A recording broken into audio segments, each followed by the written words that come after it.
Kalian pernah nggak sih ngerasa capek banget? Bukan karena kerjaan, tapi karena hidup. Pernah nggak?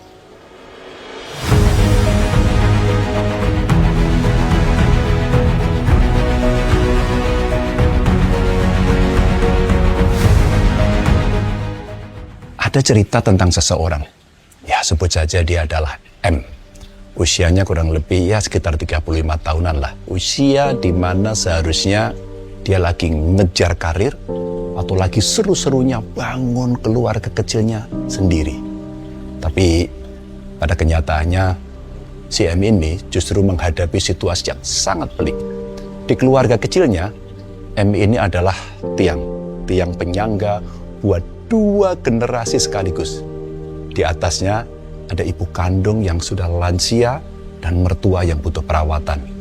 Dan di bawahnya ada anak dan adik yang butuh biaya pendidikan dan tentu saja biaya hidup. Suatu hari, ini cerita nyata. Cerita ini nyata. Cerita dari forum teman bersama dari Yayasan Nalar, Naluri, dan Nurani. Oke, saya mau lanjut cerita. Suatu hari M bingung karena tabungan daruratnya habis total. Bukan buat foya-foya, liburan atau beli gadget. Tapi ini buat mencukupi biaya tak terduga dari mertuanya yang sedang sakit. Dia tertekan dan merasa gagal sebagai seorang laki-laki yang tidak bisa membahagiakan keluarganya.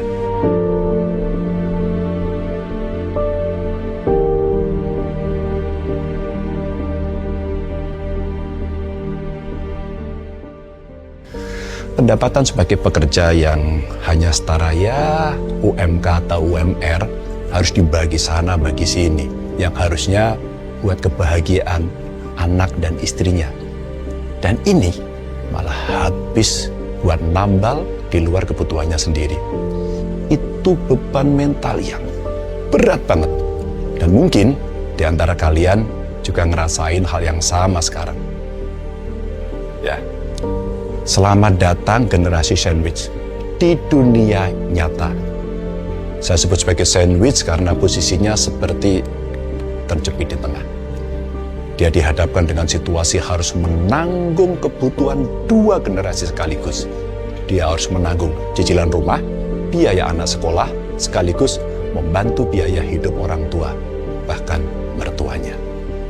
Dari data survei Kompas kira-kira tahun 2022 lalu, disebutkan bahwa 67% pekerja produktif di Indonesia itu terjebak di siklus beban berlapis ini. Dan ini bukan salah kalian tentu saja. Masalahnya sangat sistemik dan ada kesenjangan upah versus inflasi biaya medis. Kenaikan upah kita ya kira-kira 3-5% per tahun, tapi tahu nggak? Inflasi biaya medisnya berapa? 10-14%. Apa artinya? Makin lama biaya hidup buat jagain orang yang kita sayangi makin terasa sangat mahal. Ditambah lagi, rasio ketergantungan kita makin tinggi. Perbandingannya, 1 orang produktif semakin menanggung beban banyak orang. Berapa kira-kira? 14-15 lansia. Gimana nggak burnout? Kelelahan mental, stres berat, dan seterusnya. Di satu sisi kita sayang sama keluarga kita, tapi di sisi lain kita punya mimpi yang pengen dikejar. Akhirnya apa? Muncul guilt tripping atau rasa bersalah yang konstan. Kita merasa diri kita jahat.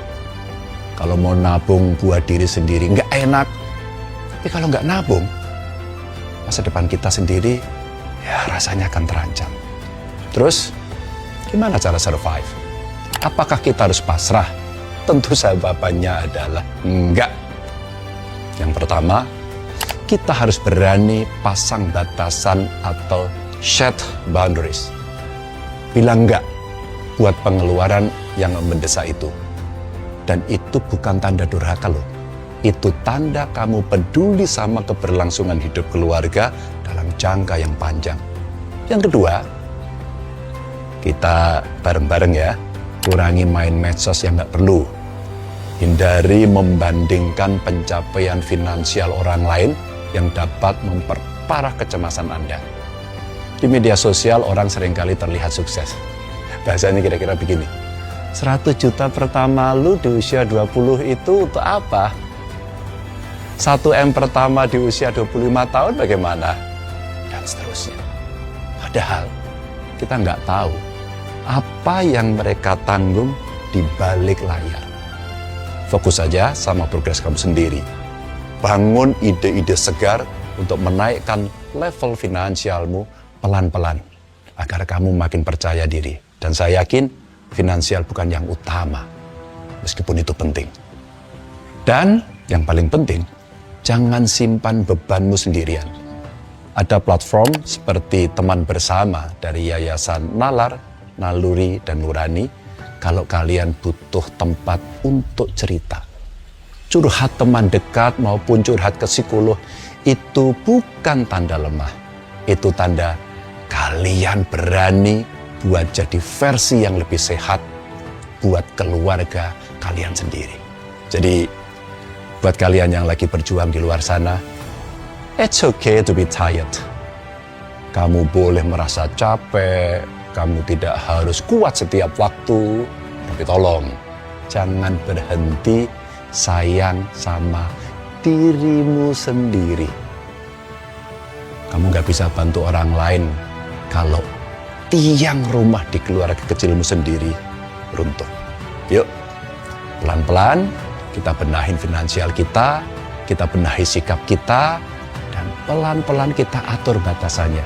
Karena kamu sangat berharga. Dan hidupmu gak cuma buat nanggung beban, tapi juga buat dirayakan. Share cerita kalian di kolom komentar. Mungkin dengan berbagi bebannya jadi sedikit lebih ringan. See you.